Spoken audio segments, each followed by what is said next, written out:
Hello friends, आपके अपने YouTube channel Krishna classes by SK sir पर आप सभी का स्वागत है। दोस्तों, अगर आप किसी भी काम करने के लिए जिद पर अडिग होते हैं, अर्थात जिद कर लेते हैं कि हमें किसी भी काम को करना है, तो वह काम निश्चित रूप से हो पाता है। तो आज हम लोग प्रण ठानते हैं दोस्तों, कसम खाइए कि हमें जॉब की प्राप्ति करनी है।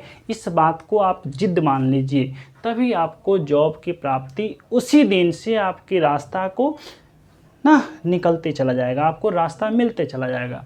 तो दोस्तों, इसी बात पे कहा गया है, मंजिल बड़ी जिद्दी होती है। आपका मंजिल जॉब है, तो आप अपने जॉब पे जिद्दी मानिए कि हमें जॉब को प्राप्ति करना है।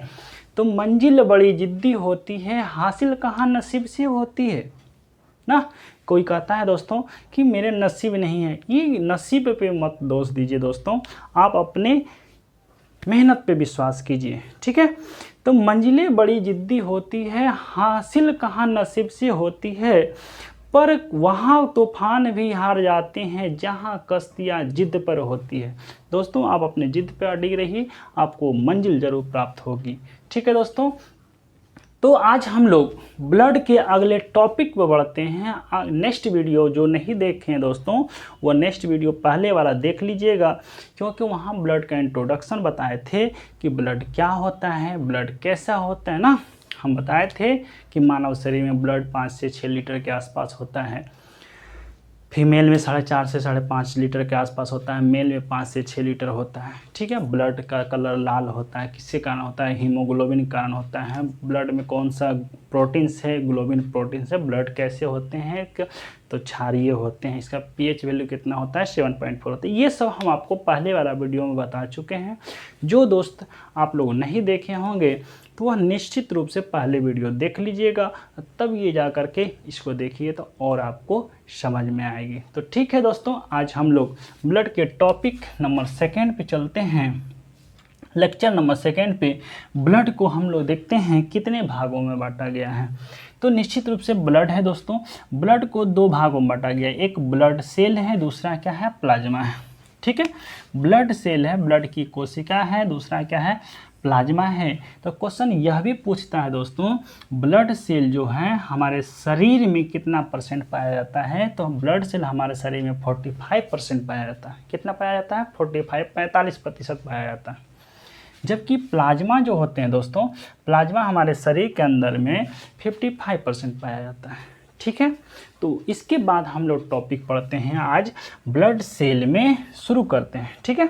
तो ब्लड सेल में जो होते हैं दोस्तों, ब्लड सेल में 3 प्रकार के होते हैं। एक आरबीसी होता है, जिसको हम लोग रेड ब्लड सेल या रेड ब्लड कॉर्पुसल्स भी कहा जाता है, ठीक है।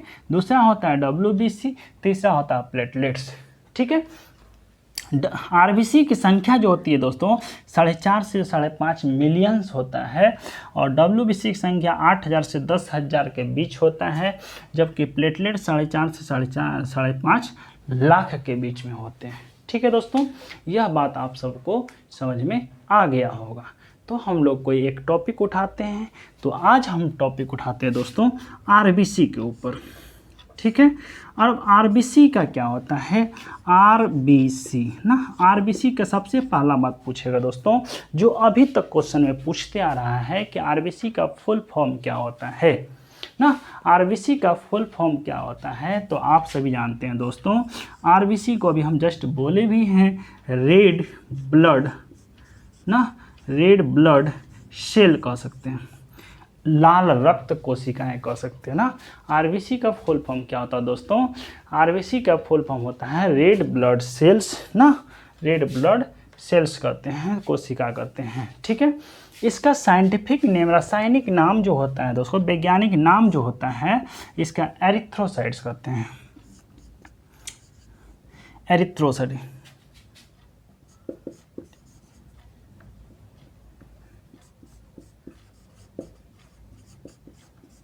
एरिथ्रोसाइट्स कहा जाता है, ठीक है। आरबीसी का साइंटिफिक नेम जो होते हैं, वैज्ञानिक नाम जो होता है दोस्तों, एरिथ्रोसाइट्स होता है। एरिथ्रो का अर्थ ही होता है दोस्तों रेड ना, ये इसका अर्थ होता है रेड, और साइट्स मतलब सेल, अर्थात लाल कोशिका वाला को हम लोग कहते हैं आरबीसी, ठीक है। तो अभी हम लोग क्वेश्चन देख लिए, आरबीसी का full form red blood cells कहेंगे। इसका साइंटिफिक नेम क्या होता है, वैज्ञानिक नाम क्या होता है दोस्तों, तो एरिथ्रोसाइट्स। एरिथ्रो का अर्थ होता है लाल कलर देने वाला, वह कौन सा सेल है। ठीक है, यह बात समझ में आ गई होगी। ठीक है, इसके बाद हम लोग देख ली इसकी संख्या जो होता है दोस्तों 4.5 से 5.5 मिलियंस होता है ना। आरबीसी की संख्या जो होता है 4.5 से 4.5 टू ना 4.5 टू 5.5 मिलियंस में होते हैं। ये इसकी संख्या जो होता है दोस्तों 4.5 से 5.5 मिलियंस में होते हैं ना। इसकी संख्या 4.5 से 5.5 मिलियंस में होता है, अर्थात इसे हम लोग कह सकते हैं यह सबसे छोटी सेल कहते हैं ना। ब्लड का सबसे छोटा सेल कौन सा हो जाएगा, तो आरबीसी हो जाएगा। क्योंकि आप देख रहे हैं दोस्तों अभी हमने आप सामने लिखा हुआ है आरबीसी मिलियंस में है, डब्ल्यूबीसी 1000 में, 1000 में है, ये क्या है प्लेटलेट्स लाख में है। तो जिसकी संख्या ज़्यादा रहेगी तो वह निश्चित रूप से छोटा होगा ना। तो क्वेश्चन यह भी कह सकते हैं कि मानव शरीर में सबसे अधिक मात्रा में वह कौन सा ब्लड सेल पाया जाता है, तो आरबीसी। मानव शरीर में सबसे छोटा सेल कौन सा होगा, ब्लड सेल में ना, मानव शरीर के ब्लड सेल में सबसे छोटा सेल किसका होगा, तो आरबीसी का। यही क्वेश्चन पूछ देगा दोस्तों जब डब्ल्यूबीसी पढ़ाएंगे। ब्लड सेल में वह कौन सा सेल है जो कि संख्या में कम होता है, तो डब्ल्यूबीसी। और वह बड़ा सेल कह सकते हैं, लार्जेस्ट सेल कह सकते हैं, तो डब्ल्यूबीसी, क्योंकि ये 1000 में है। जब 1000 में है तो वाजिब रूप से बड़ा होगा। ठीक है दोस्तों, यह बात समझ में आ गया होगा। इसके बाद हम कहते हैं आरबीसी का जो निर्माण होता है दोस्तों बोन मैरो में होता है। कहाँ होता है, बोन मैरो में। बोन मैरो में होता है, अस्थि मज्जा में होता है, अस्थि मज्जा में होता है।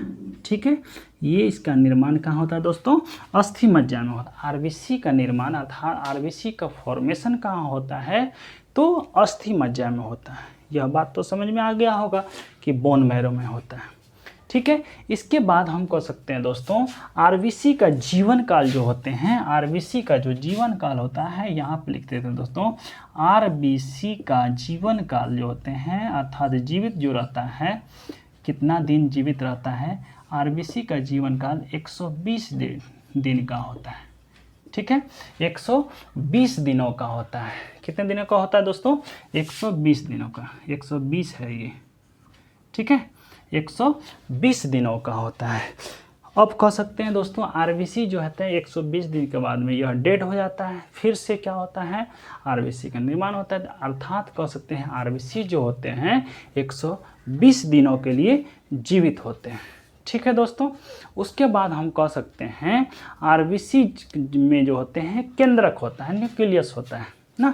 आरबीसी में केंद्रक पाया जाता है या नहीं पाया जाता है दोस्तों, यह क्वेश्चन बहुत बार आता है दोस्तों। तो आरबीसी में केंद्रक अर्थात न्यूक्लियस नहीं पाए जाते हैं, लेकिन कुछ एग्जाम्पल आता है ऊँट और लांबा का ना, ऊँट और लांबा का। उसमें क्वेश्चन ये पूछता है कि वह आरबीसी का कौन सा ये जीव है, या बोल सकते हैं किसमें आरबीसी में वह कौन सा आरबीसी किसका एग्जाम्पल कर सकते हैं आरबीसी वाला, जो कि ऊँट और लांबा में पाया जाता है केंद्रक ना। आरबीसी में लिख सकते हैं दोस्तों, आरबीसी में केंद्रक अर्थात न्यूक्लियस नहीं पाया जाता है, नहीं पाया जाता है। ठीक है, नहीं पाया जाता, लेकिन एग्जाम्पल में कह सकते हैं, एक्सेप्शन में बोल सकते हैं किसमें पाया जाता है, तो ऊँट ना, ऊँट और लामा में पाया जाता है। ठीक है, एक्सेप्शन में क्या हो जाएगा दोस्तों, ऊँट और लामा में पाया जाता है। इसके बाद हम कह सकते हैं दोस्तों, अभी हम लोग पहले भी बताए थे आरबीसी का जो कलर होता है, आरबीसी का कलर जो होता है, आरबीसी का कलर ना, आरबीसी का कलर कैसा होता है, रेड होता है। किसके कारण, हीमोग्लोबिन के कारण ना, हीमोग्लोबिन के कारण होता है ना। आरबीसी का कलर जो होता है रेड जो होता है हीमोग्लोबिन के कारण होते हैं। ठीक है, यह बात तो समझ में आ रहा होगा दोस्तों कि आरबीसी का कलर जो होता है किसके कारण होता है, तो हीमोग्लोबिन के कारण। ठीक है, वो दूसरी बात कह सकते हैं दोस्तों, आरबीसी में जो होते हैं प्रोटीन्स जो होते हैं वो कौन सा होता है, तो आरबीसी में प्रोटीन जो होता है ग्लोबिन प्रोटीन्स होते हैं, ग्लोबिन प्रोटीन्स होते हैं ना, ग्लोबिन प्रोटीन्स होते हैं, ग्लोबिन प्रोटीन होते हैं, ऐसा हटा देते हैं। ठीक है, आरबीसी में कौन सा प्रोटीन होता है, आरबीसी में जो प्रोटीन होते हैं दोस्तों यह ग्लोबिन प्रोटीन्स होता है। यह बात समझ में आया आप सभी को। इसके बाद हम कह सकते हैं आरबीसी में जो मेटल पाया जाता है, धातु जो पाई जाती है वह कौन सी धातु पाई जाती है ना, तो आरबीसी में जो धातु पाई जाती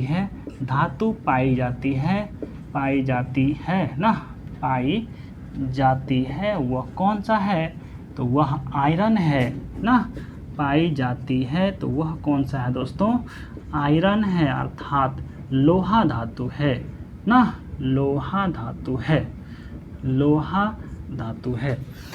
तो क्वेश्चन यह भी पूछता है दोस्तों आरबीसी में वह कौन सी धातु है, कौन सा मेटल पाया जाता है, तो आरबीसी में लोहा धातु पाई जाती है। ठीक है, यह बात समझ में आया आप सभी को दोस्तों। एक क्वेश्चन यह भी आता है आरबीसी का जो मृत्यु होता है ना, आरबीसी का कब्रगाह किसे कहते हैं, तो प्लीहा का आता है ना, आरबीसी का कब्रगाह अर्थात मृत्यु घर किसे कहते हैं, कब्रगाह कहा जाता है तो वह है दोस्तों किसे कहते हैं ना, स्प्लीन को, प्लीहा को कहा जाता है। लेकिन आपको यह बात समझना होगा, यहाँ लिख देते हैं स्प्लीन SPLEEN ना, स्प्लीन अर्थात प्लीहा को कहा जाता है ना। लेकिन आपको यह बात समझना होगा आरबीसी का परमानेंट मृत्यु स्प्लीन में नहीं होता है ना, आरबीसी का परमानेंट मृत्यु स्प्लीन में प्लीहा में नहीं होता, वहाँ से फिर से रिजेनरेट होने की चांसेस रहते हैं, अर्थात रिजेनरेट हो भी जाता है। लेकिन आरबीसी का परमानेंट मृत्यु लीवर में होता है। ठीक है, तो जहाँ अगर स्प्लीन का ऑप्शन ना रहे तो वहाँ पे आप लीवर मार सकते हैं। ठीक है दोस्तों, यह बात समझ में आई आप सभी को। एक बात और समझ में आना होगा, आरबीसी का जो काम होता है ना, आरबीसी का काम जो होता है, आरबीसी का मेन वर्क लिख सकते हैं, मेन वर्क जो होता है यह होता है ऑक्सीजन का O2 का परिवहन करना ना, O2 का परिवहन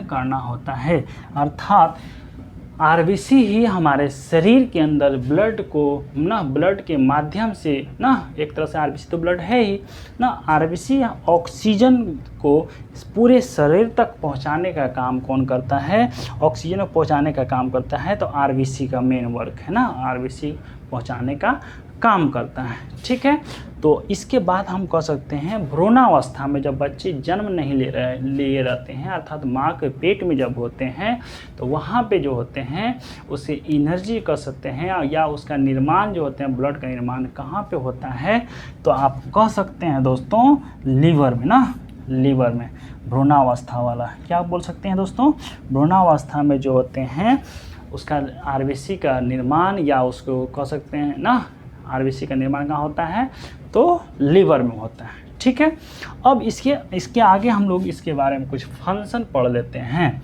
इसके आगे हम लोग कुछ फंक्शन पढ़ते हैं। आरबीसी का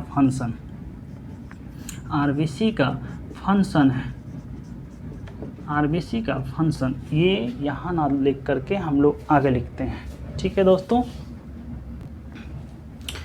दोस्तों, आगे हम लोग लिखते हैं आरबीसी जो होते हैं, आरबीसी का ब्लड बैंक ना, ब्लड बैंक किसे कहते हैं, तो यहाँ लिखिएगा दोस्तों आरबीसी का ब्लड बैंक किसे कहा जाता है, तो आप सभी को पता होगा स्प्लीन को कहा जाता है, अर्थात प्लीहा को कहा जाता है ना, स्प्लीन SPLIN, स्प्लीन अर्थात प्लीहा को कहा जाता है दोस्तों। दूसरा बात हम कह सकते हैं आरबीसी जो होते हैं ना, आरबीसी का जो होते हैं, आरबीसी मेल में जो पाया जाता है, आरबीसी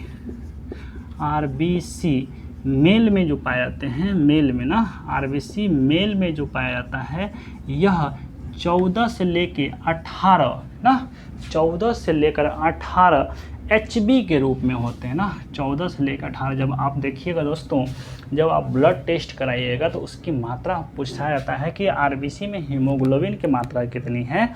तो आरबीसी में हीमोग्लोबिन की मात्रा ना, आरबीसी जो होता है, क्वेश्चन पूछा था आरबीसी में ना या हीमोग्लोबिन का मात्रा कितना होता है, तो वो आरबीसी का टेस्ट किया जाता है और वह आरबीसी मेल में 14 से 18 एचबी के रूप में होता है, जबकि फीमेल में जो हो जाएगा, फीमेल में जो होगा दोस्तों कितना होता है, तो फीमेल में जो होता है दोस्तों 12 से लेकर के 16 एचबी के रूप में होते हैं ना, 12 से 16 एचबी के रूप में होना चाहिए। यहाँ 10 से 12, 10 से 14 भी लिख सकते हैं ना, कहीं कहीं 12 मिलेगा, कहीं कहीं 10 मिलेगा, देख लीजिएगा 10 से 14 के बीच में ये दोनों के आसपास होते हैं।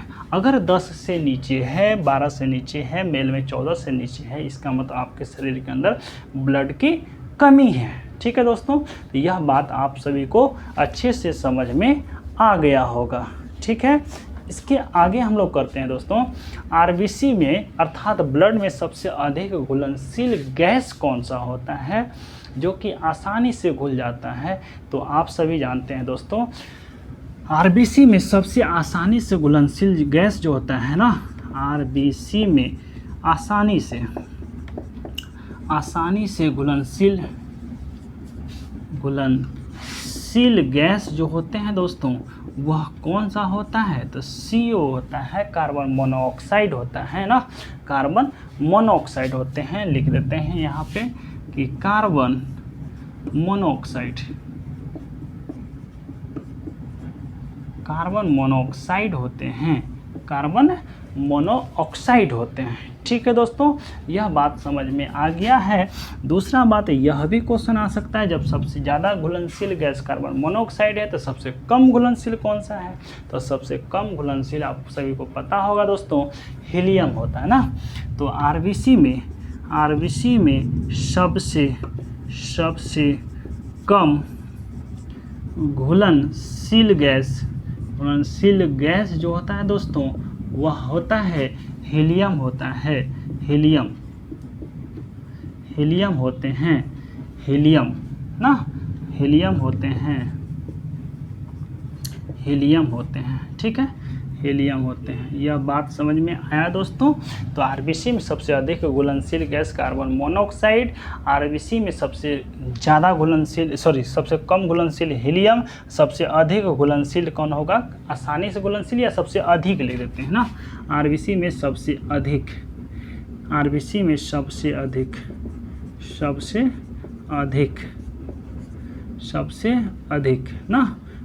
अधिक घुलनशील गैस जो होता है कार्बन मोनोऑक्साइड होते हैं। दूसरा बात आगे क्वेश्चन पूछेगा दोस्तों, आरबीसी के कमी से कौन सा रोग होगा, आरबीसी के कमी से कौन सा रोग होगा, कौन सा रोग होता है। तो आप सभी जानते हैं दोस्तों, आरबीसी से कमी से जो होता है एनीमिया हो जाता है ना, एनीमिया हो जाता है। अर्थात आरबीसी जब हमारे शरीर में ब्लड की मात्रा अगर मान लीजिए मेल है तो 14 से कमी हो रहा है, अर्थात हमेशा कम रहा है, तो आपके अंदर एनीमिया होने की चांसेस है। फीमेल है तो 12 या 10 से नीचे, 10 से मिनिमम 10 मान लीजिए, 10 से अगर नीचे हो रहा है तो आपके शरीर के अंदर क्या होगा, ब्लड की कमी हो जाएगी। अगर कमी हो गया तो इसका मतलब हो गया दोस्तों कि क्या हो सकता है, एनीमिया होने के चांसेस होते हैं। ठीक है, क्वेश्चन यह भी आ जाएगा दोस्तों कि आरबीसी का अधिकता से क्या हो जाएगा, हमारे शरीर के अंदर ब्लड की मात्रा अधिक हो जाएगा, आरबीसी के अधिकता से ना, अधिक होने से वह कौन सी बीमारी होगी, तो होने से क्या होगा, होने से रोग लिख देते ना, होने से कौन सा रोग होता है, तो पॉलीसाइथेनिया होता है ना, नाम सुने होंगे दोस्तों, पॉलीसाइथेनिया, पॉलीसाइथेनिया, पॉलीसाइथेनिया, साइथेनिया। ठीक है दोस्तों, यह अधिकता से पॉलीसाइथेनिया और कमी से क्या होगा, एनीमिया हो जाती है। ठीक है, एनीमिया हो जाती है। कुछ आप सभी जानते होंगे दोस्तों, जब ना आनुवांशिक बीमारी, जेनेटिक डिजीज होता है, किसी में थैलेसीमिया का नाम सुने होंगे ना, थैलेसीमिया में क्या होता है, आरबीसी का जीवन काल कम हो जाता है। जैसे अभी हम बताएं दोस्तों, आरबीसी का जीवन काल कितने दिनों का होता है, 120 दिनों का। अगर वह आरबीसी 120 दिन से पहले मरने लगता है, डेड होता है, इसका मतलब शरीर के अंदर आपको डिजीज है। वह कौन सा डिजीज है, तो थैलेसीमिया है ना, तो थैलेसीमिया है। किस बीमारी में ना, इस बोल सकते हैं किस बीमारी में आरबीसी का जीवन काल क्या होता है, 50 से 60 दिनों का होता है ना। आरबीसी का जीवन काल, आरबीसी का जीवन काल 50 से 60 दिनों का होता है ना, दिनों का होता है। किस बीमारी में दिनों का होता है, वह दिनों का होता है किस बीमारी में ना, किस रोग में, किस रोग में। तो यस को लिख सकते हैं थैलीसीमिया, थैलीसीमिया, थैलीसीमिया होता है। यह जो होते हैं दोस्तों आनुवांशिक बीमारी है, जेनेटिक बीमारी है। जेनेटिक बीमारी आपको पता होगा मदर टू चाइल्ड में होता है, अर्थात पीढ़ी दर पीढ़ी होते रहता है। आपके पिता में है तो आपके संतान में होने के चांसेस रहता है, आपके संतान में है तो आपके जो आने वाले संतान होंगे उसमें होने की चांसेस रहता है। ठीक है दोस्तों, आप सभी जान रहे हैं, समझ में आ गया होगा। यही आप बोल सकते हैं। अभी जो हम लिखा रहे थे दोस्तों, तो ये आरबीसी का निर्माण है, बोले थे हम, लिखाए नहीं थे शायद, कि आरबीसी का भ्रूणावस्था में जो निर्माण होता है दोस्तों, स्प्लीन में होता है ना, भ्रूणावस्था में जो विकास होता है, बोल सकते हैं आरबीसी का भ्रूणावस्था में विकास जो होते हैं, यहाँ लिख ही लेते हैं, आरबीसी का